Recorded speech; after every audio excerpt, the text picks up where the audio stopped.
Marvel's Monsters Unleashed. They had me with the title. I was all in. Superheroes fighting monsters? I love the concept so much, I literally wrote a book series about it. So I started reading, and after one issue... Don't get me wrong, I didn't hate it. The whole thing was... fine. But that's just it. A company that is pumping out amazing series like All New Wolverine, Amazing Spider-Man, Moon Girl and Devil Dinosaur, and Vision should be able to make a compelling story that brings together all those characters, right? So what went wrong? And what always goes wrong, in my opinion, when it comes to event comics? That's exactly what I'm going to get into in today's episode. Why event comics are kinda weak. I'm Christian Pearson, and you're watching Superhero Studies.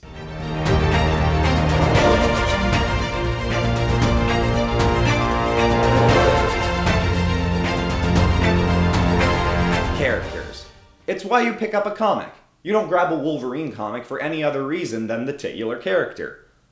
Unless one of your other favorite characters is gracing the cover for a crossover. But even still, you're grabbing the comic for a character. The one big gripe I have with most event comics is they don't give any one character time to breathe or really develop.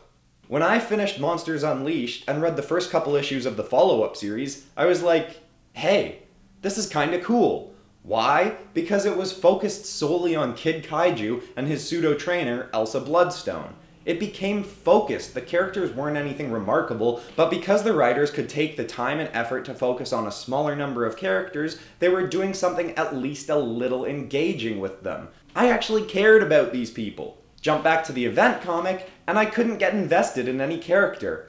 It jumped around from person to person so much that no hero was keeping in frame for more than a couple pages. Yes, there was a decent sense of danger and it was easy to assume everyone was sort of scared, but it didn't get us into the head of any one character enough to make us really feel for any of them. Give us a better reason to care about the characters' goals than just, they want to save the world because they're superheroes.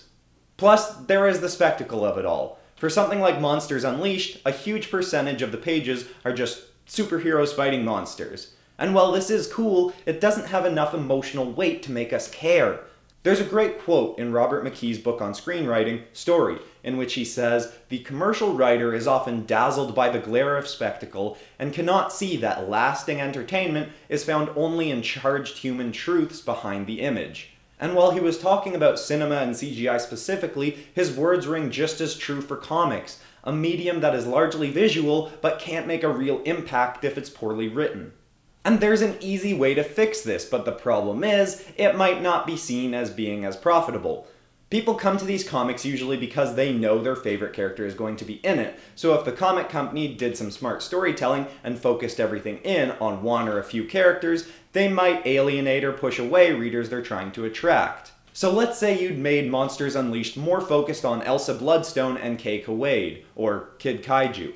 Elsa Bloodstone is all about studying and fighting monsters, and suddenly there's a kid who can summon them out of nowhere, and only she understands how he got his powers and the threat that's coming for him and the world. She finds him and helps him understand how incredible his powers are. Maybe nobody else has told him his abilities are a good thing, and he starts to see her as an inspiring figure.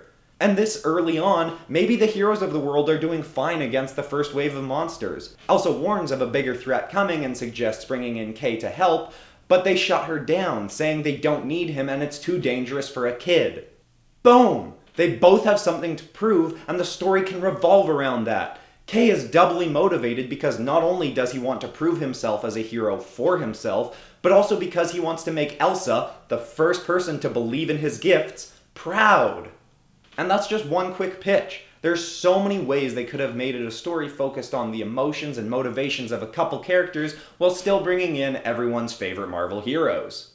Event comics don't have to be devoid of character just because they're epics. Even look at Lord of the Rings as an example. It's not a comic, but it's a huge, sweeping epic with fantastic characters that you'd be crazy not to care about. Or even look at one of my personal favorite event comics, The Infinity Gauntlet. Spoilers ahead for it, by the way. I know I've been drilling event comics hard, but there are a few that I actually like. Infinity Gauntlet works so well because of how much of the story is focused on Thanos. His goal through the story is very clear. He wants to impress Mistress Death, and all of his actions revolve around him trying to achieve that goal. And even though he is a bad guy who literally murders half the universe, most people can relate to his goal of trying to win the heart of someone who doesn't love them back. For those who haven't read the Infinity Gauntlet, let me scrub back and go over that again. Thanos literally uses the Infinity Gauntlet to snap his fingers and kill half the universe, all to impress a woman. It's a pretty great story. How he ends up losing is another episode altogether. Anyway, the story does still jump from Spider-Man to Odin, the Avengers, Silver Surfer, the Celestial, some weird troll guy, but it all eventually goes back to Thanos and his goofily simplistic but still engaging mission. That was an event comic with some real emotional weight. Just look at this page. Thanos is betrayed by the very woman he spent the whole story trying to win over. And even though he's such a terrible guy, we feel for him because we can relate to him and what he's trying to achieve. I never felt anything in Monsters Unleashed like I did when I read this page of Jim Starlin's classic event comic. Here's hoping the Russo brothers give us a Thanos that's at least this awesome in Avengers Infinity War. I have faith in you guys. Now I want to make clear that I am a bit biased. When it comes to movies, books, comics, any kind of storytelling really, the one thing that I really care about is character motivation and development. So even if a story does a million other things right, I likely won't end up being a huge fan if they mess up the characters.